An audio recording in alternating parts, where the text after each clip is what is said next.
just to kind of put in the pipeline as far as increasing your leadership, with your teams and for yourself and all of that. So I appreciate you.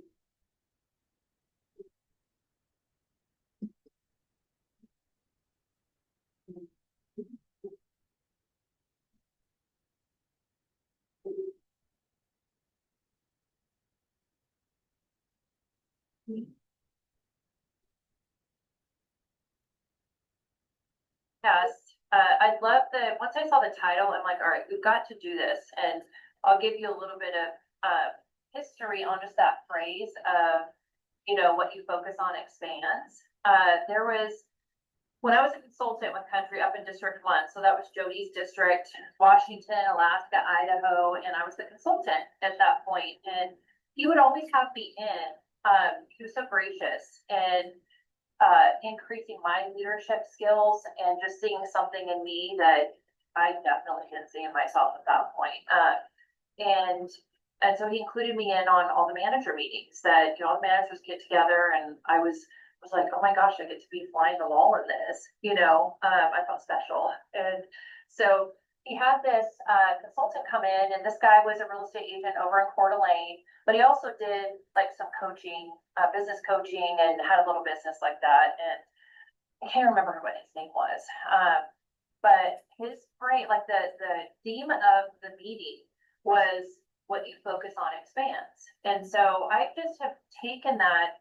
I mean, he dug into if you really think about that in different areas of your personal life.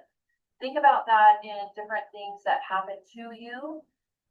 Think about that in situations in your business, right? Look, things that you have to get through. The homegrown conversion, auto conversion isn't as bad, but homegrown conversion was challenging. Think about where you were a year ago today, and just kind of the space your head was in at that point. I know it was really July and August of last year was really that beginning of the homegrown conversion for you guys, and things were not what they were, right? So thinking about just the focus that you have, it expands your attention. I guess that's really what that means and that could be in a negative way. It can be in a challenging way, and it can also be positive, right? You choose you control what you adjust mentally. You control what you choose what you focus on.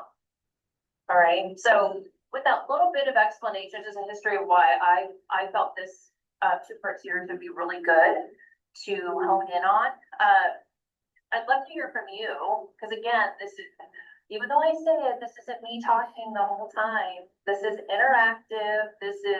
I want to hear from you guys too on just certain situations where you have felt, maybe a situation where you're like, yes, if I had not spent so much time thinking about that or worrying or having anxiety over a situation, because it expands in your mind the more you think about it, I would have been further along in my business, or I would have, I wasted a week thinking about, what could be in whatever situation. I'd love to hear some stories of situations that you guys have kind of gone through and then realized, yeah, that totally took up my time, and the outcome wasn't even as bad as I thought it would be, And I know I'm pointing in on the negative, but there also can be positive situations too. Who wants to share?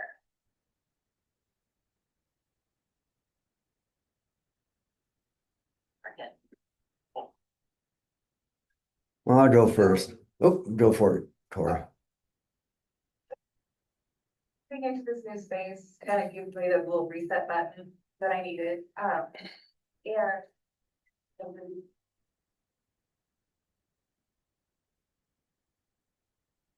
longer and longer until I realized I was putting off some of the things that made me uncomfortable that I wasn't super knowledgeable about. And so just, focusing in, coming in a half an hour early every single day and making myself comfortable in those makes sense. So I actually don't have as much to do every single day as I thought I did. And so in I have a lot more energy to focus on my team, to start bringing my goals back to life, so. Love it. So what you're focusing on, Cora, if I'm hearing you correctly, is some changes, some things that will be a positive change for your business, being able to move it forward in the direction you want it to go. And so it's done a couple little things. It's, you focused on whatever it is, you know, maybe it's spending some mental, just quiet time, or centering your mind on, okay, business, leadership, business owner, I own my agency, that type of things. Just getting yourself ready for the day. Or it could be, hey, I'm addressing these certain things that I have been putting off. I have not wanted to dive in. I haven't leaned into the hard, in these areas. And now that I don't have to spend my mental capacity on, it's like a dark cloud over your head. You just let it, hover over there. Yeah, just spending, honestly, took me 30 minutes. It was just stupid to, look at my list and find the thing and eat the frog, I guess, And I was letting all the other day-to-day tasks, like my firefighting activities, I guess, and things that take up all my time. And then instead of eating the frog and then moving on with my life. And I've actually, because I wasn't spending all my time avoiding that little thing that took me 30 minutes, I actually have a lot of free time during the day. Yeah. Good for you. Yeah, in a roundabout situation, not being too specific. Sorry. Yeah. Oh, yeah, absolutely. Jimmy, you were gonna say something. I think from all the talks that we've been having, is I've been so reactive, like when the email comes in and there's service work, oh, I gotta take care of that sooner than later because of the book of business I've been handed, which is a blessing in disguise and also a curse in disguise, because as a new agent, learning all these new processes and systems and trying to create it, but going out and pinpointing on the things that's more important is like, well, it's just as important, but going out and getting quotes and using my resources and being resourceful from everybody in country to utilizing everybody's skill set, knowing that I'm not on an island anymore. I have a team of people I can choose from and pick from, and learning a ton of stuff. And I can really relate that fire hose hydrant that you guys always said. I was like, oh, whatever. But now it's like I'm still surviving.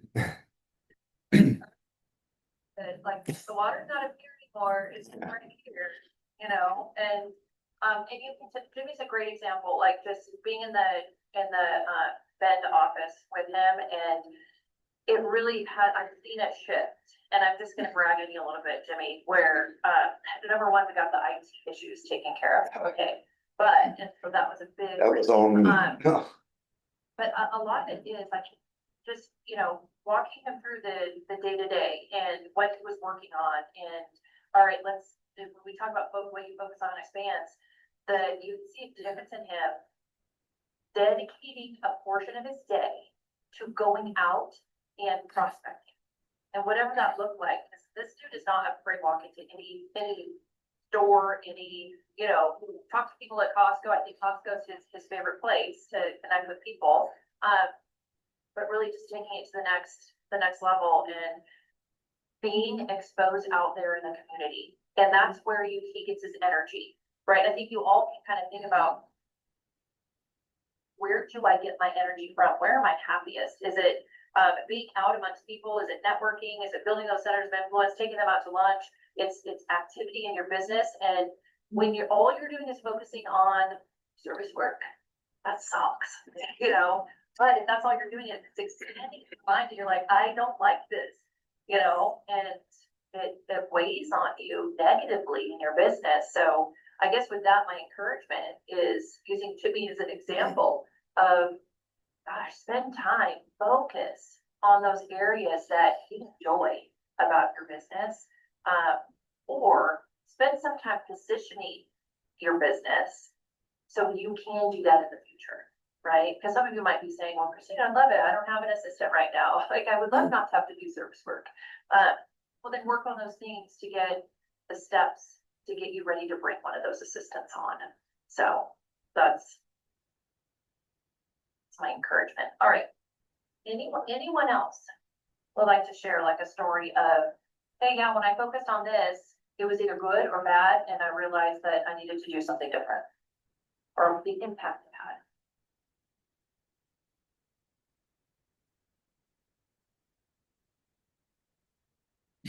All right, no one else. Okay, let's kind of shift into then, I don't know, hopefully you all got a chance to listen to the podcast. All right, if you didn't, I'm still glad you're here, but it might not, some of these things, everything's really intuitive when it comes to Maxwell leadership, and it's very, I wouldn't say it's basic, but it's not hard. These concepts are not hard to understand. So he starts it out with John Maxwell getting on there and just going through, I don't know if it was one of his talks or that piece, and then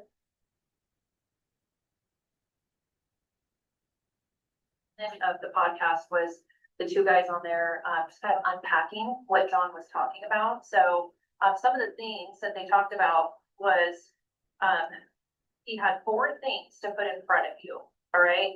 He also said what you put before you expands, what you put behind you shrinks.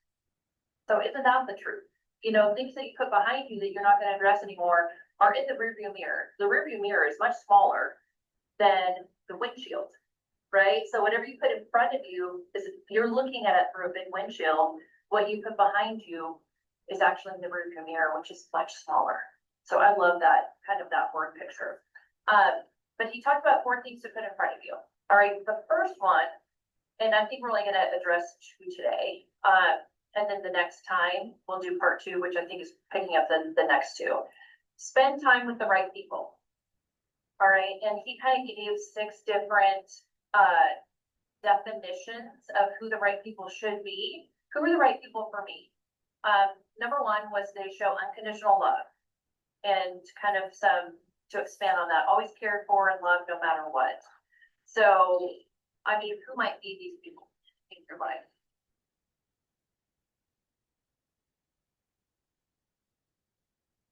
I'm asking the question. My wife and family.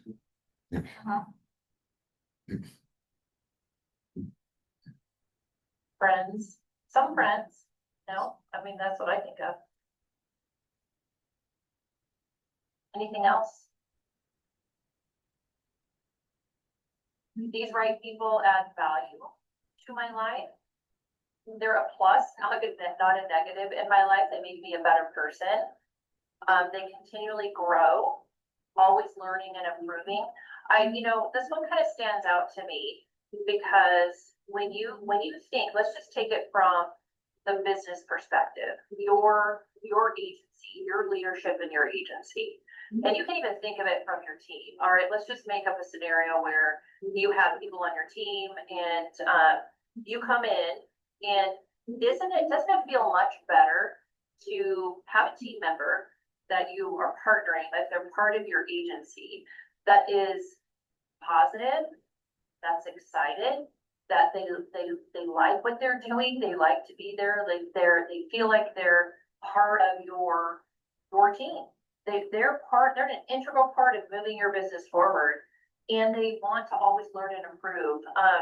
I think of Andy Musin having Matt Holmes, and Matt, I know I'm calling you out now, but this is, as you see, like Matt is, I've been able to have him on my Fast Start coaching session, 6-week session that we just finished up.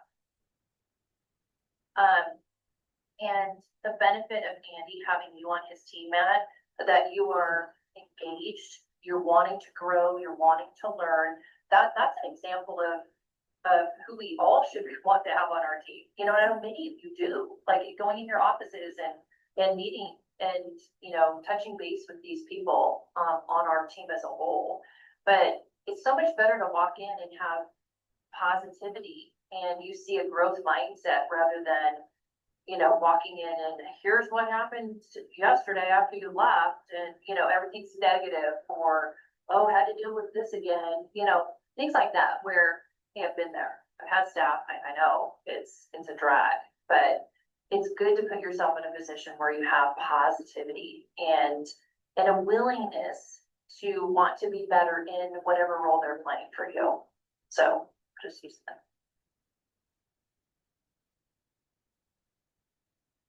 a journey, right? They love my journey, they support, cheerlead, they connect with you. They're just that support system. I'll use an example with that. This week, and I'm probably telling you more than you need to know, but this week I have had more than 3 of my previous team out from Colorado reach out to me wanting to talk. And it's just tough out there right now. And so I appreciate, these are good people, you know, and I appreciate that they feel safe with me, but I know their journey.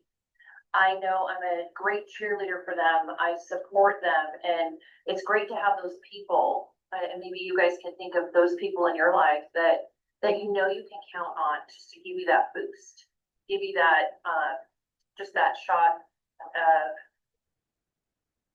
I gotta deal with this. Am I thinking of it correctly? Like, can you help me with perspective on this? So it's those that you brought into your journey and then they can support you. They really enjoy life. It's meaningful. It's a new adventure. I mean, that's fun too. To have people that are outgoing and surround yourself with people that like to take on new things and kind of help you. You are in a shell, get out of your shell. And they refuel you, give you energy, fill you up.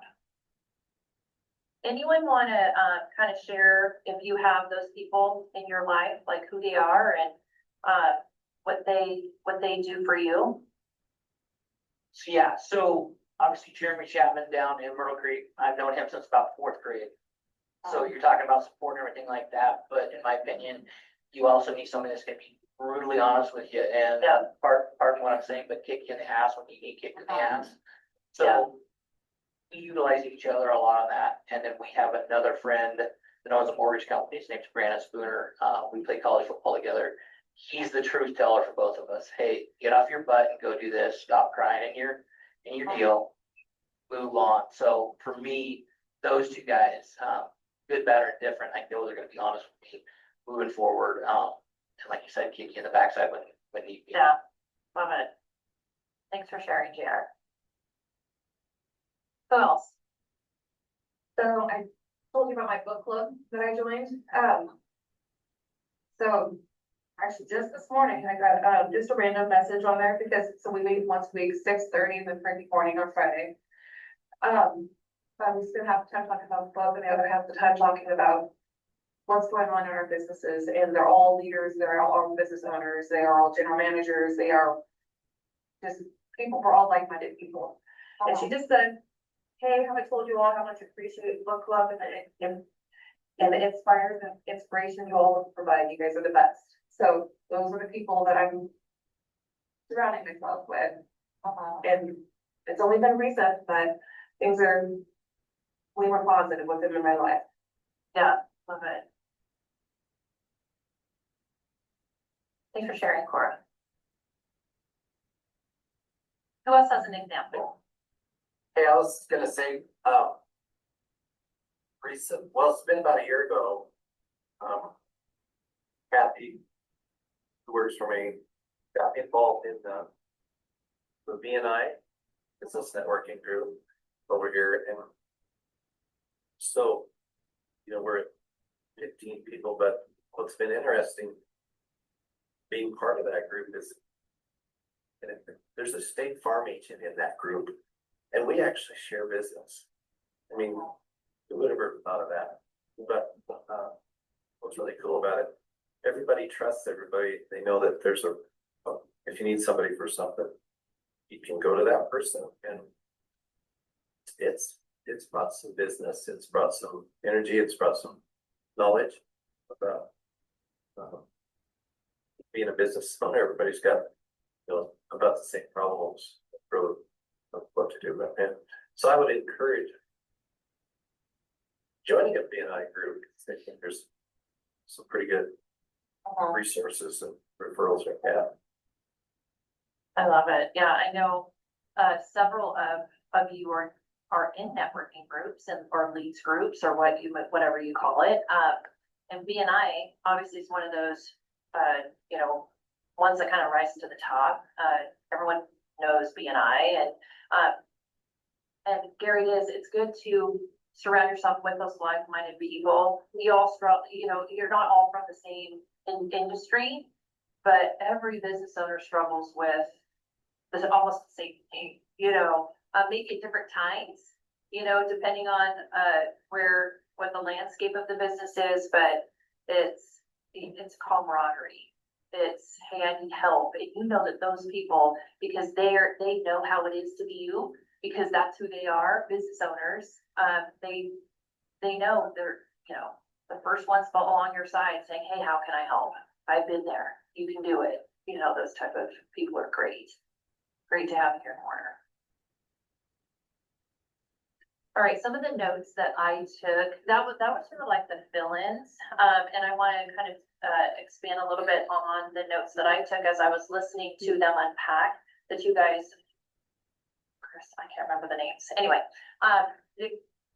we're talking back and forth. And some of the things that I took down, and I'd love to hear your notes as well, if any of you took any of these in regards to that, but talking about the right people, right? Intentional. 95% of success and failure is dependent upon who you spend your time with. Quality of people is key. People with potential, opportunity, commitment, different level of thinking. And JR, I kind of go back to who you described, you know, your people, and I'm going to, you know, get to the next part of this.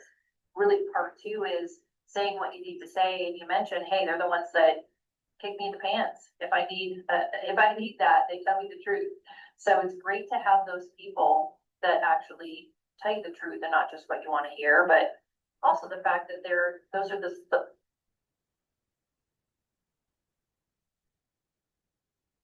95% of success and failure is dependent upon who you spend your time with.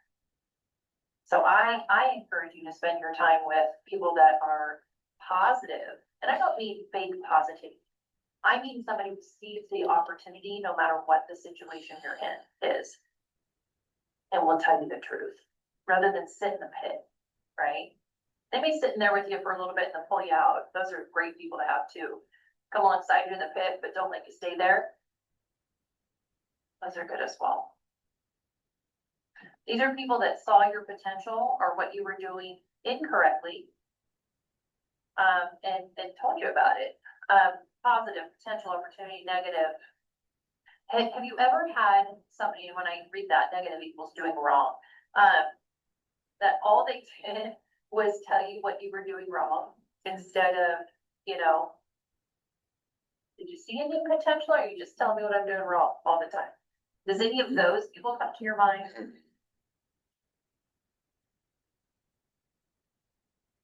I have to definitely stay muted on this one.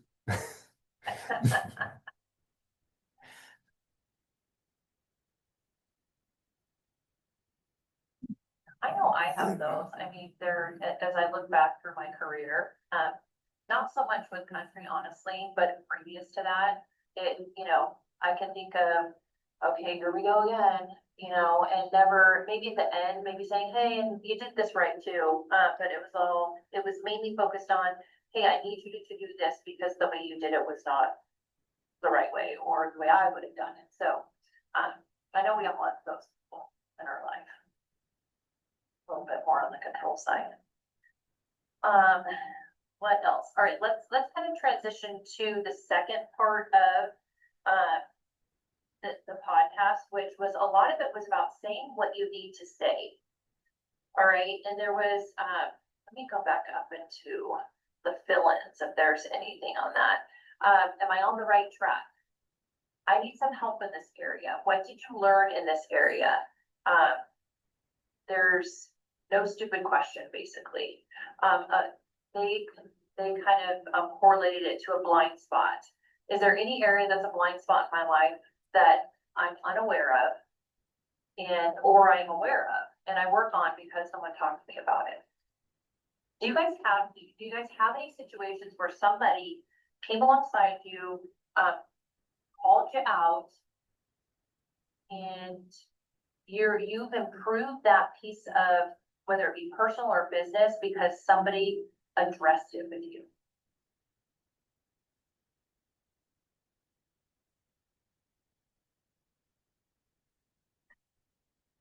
So I've had a lot of those situations in the past, not with my current staff, but with prior staff, where I had a staff member that was not the right fit, but they were good at what they did, and I didn't feel I had time to rehire, train, everything like that.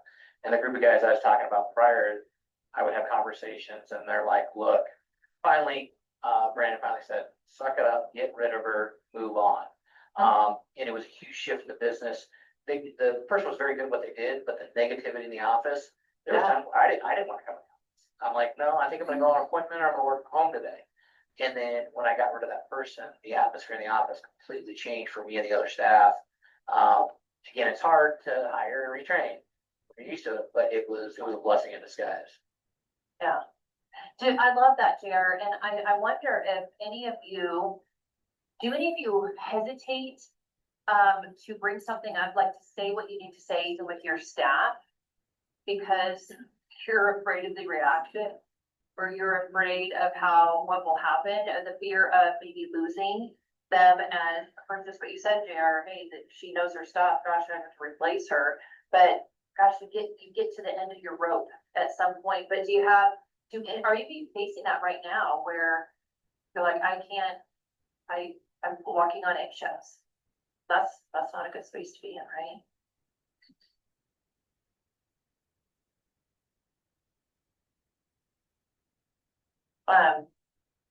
I have when they were talking about this section, about say what you need to say, there was a phrase, leadership is about disappointing people, and disappointing could be making them confront what they need to change, at the pace they can stand.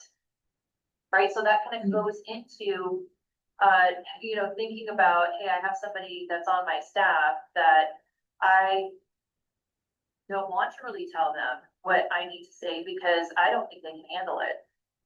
All right.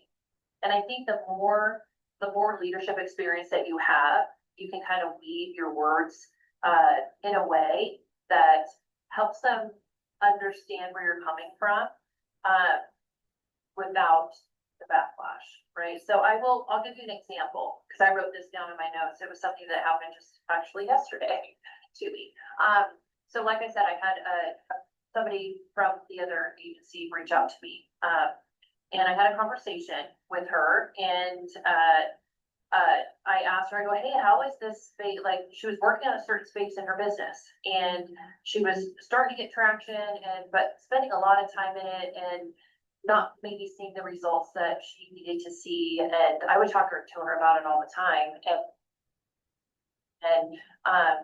And I said, so talk to me about that. Like, how's that area going for you? And she goes, Christina, I'm just still really struggling in that area. And I said, why are you still struggling? What? It's been all year. Like, what? Something is wrong. You still have not made the improvements in that area. And so, this is where I felt that she could handle my feedback, my very direct feedback to her, because she knows we have a relationship. She trusts me, and obviously because she reached out to me. So I felt like I could be very blunt with her, and I was. And I said, hey, I really hope that you take this with the intent that I'm giving it to you with.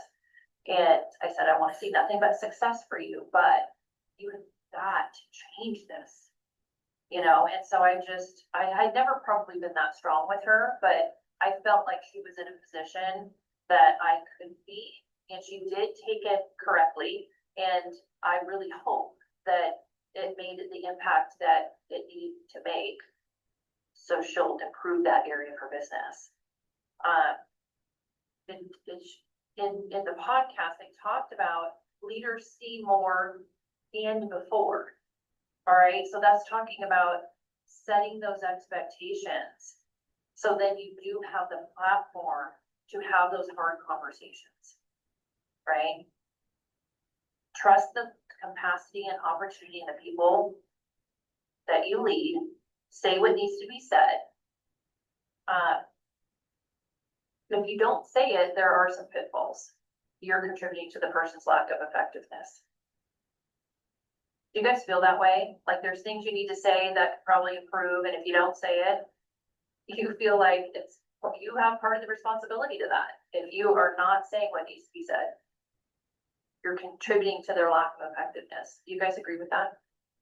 Yeah. Okay. Hey, so I have an associate agent that came on board, she's been with us, 6 or 8 months. And there was a time where I thought she kind of had an attitude. But, okay, well, it's a learning curve, I think, for both of us, and I've learned from that, I think that, with the changes and stuff, yeah, but it was like, wait a minute, this is what she made it, that's her job. And she wants to take it and make it her own agency, so, yeah, kind of got over some of that stuff, but it was a bit of a challenge for a little bit. Yeah. I love that, Gary, and obviously I know who you're talking about, and I see that same, had that same bent to the attitude of just slightly, right? But I love the way that you handle, like, I was in his office last week and we were having a team session with a couple of people on your team, Gary, and it was interesting. I loved how you handled that conversation. And it's not allowing, it's allowing you to see something in her that is positive, and so she has such potential. So then how can you kind of mold her and have her face some of these things that we need to stamp those out, all right? It could be the way she interprets certain things, or, there's a fear there to some things that she doesn't want to do, right? But it's all part of going out getting the business.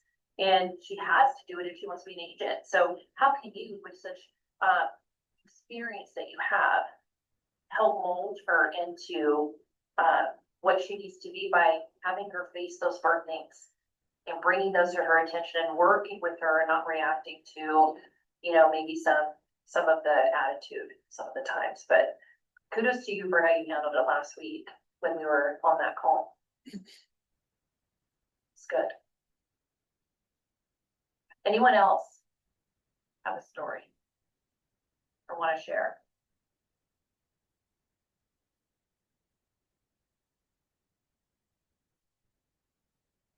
All right, let's talk blind spots. Great functioning and relatable teams need to have the conversation before the conversation. All right, so we what does that mean?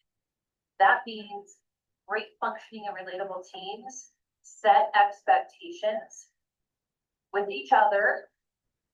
I mean, laying out, having a whole team meeting where I don't know if you whiteboard it or, everyone's taking notes or whatever that looks like, but everyone has input on what are the expectations, role clarity, who's doing what. Those I just bring those up because those are obviously part of a great functioning team, as everyone knows their role. Approach is important, motive and intent, and then defining what outcome is desired. Right, and that's where blind spots come in, where you can, just as a team, kind of uncover and be able to be in a space where you can be honest on, hey, here's what I see, but approaching it professionally and with the intent of a solution, not just to say it, to make someone feel bad, but looking for correction and looking for positive movement forward. Have you guys done that with your teams? The expectations? That second conversation becomes much easier when you've had the first one. Right?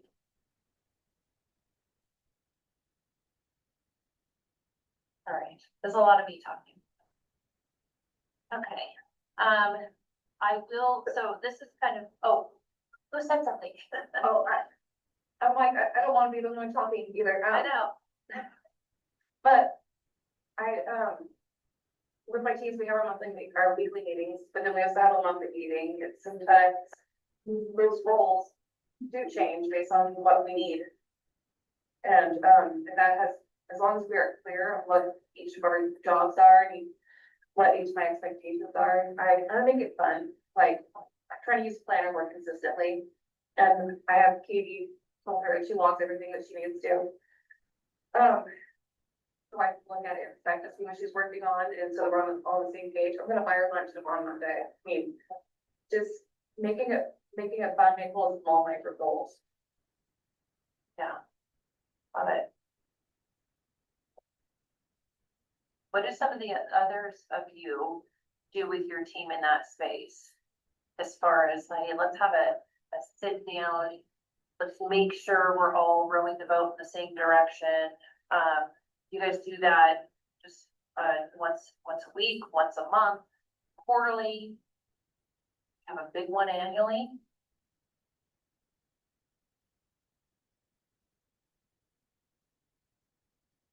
At least for now, I think roles are pretty clear as far as that goes, and I think what I do is I take my team to lunch a few times a week just to kind of clear the air. We don't really talk about a whole lot, we might talk a little bit, but I want to talk to them more about things that interest them, their family, what's going on, things like that. Each of the people in office know what they should be doing, know what the goals are, they understand the grid, they have bonus structures based off the grid, so they are involved and they're like, where are we at, what's going on? In our setting, it's more like, hey, let's step back, take a breather, go have good lunch, talk about your family, talk about it like that, and then we can focus back, back in the office, back. Yeah, I love that, Jared, because that shows that you care as a leader, you know, and I know, like, some of you may say, hey, yeah, I do that too, like, that's just part of me, like, they're part of my business family, you know, but I want to make sure you guys understand, from my perspective and what I see, is the impact that makes on your team is priceless. It really is. I'm sure that you all connected, go back to, you know, previous jobs or, different jobs that you had, that wasn't the case. No one cared. No one cared about what was going on with your family. They're just like, get the job done. You know, and so you take that situation and the situation, Jared, that you're creating, your agency that is, gosh, those people, you care about them. You care about them for them to know that that's important. The fact that they can talk about things going on, you know, with their family or, just getting a download on that it just shows that you care. It's very impactful. Who else? Don't be shy.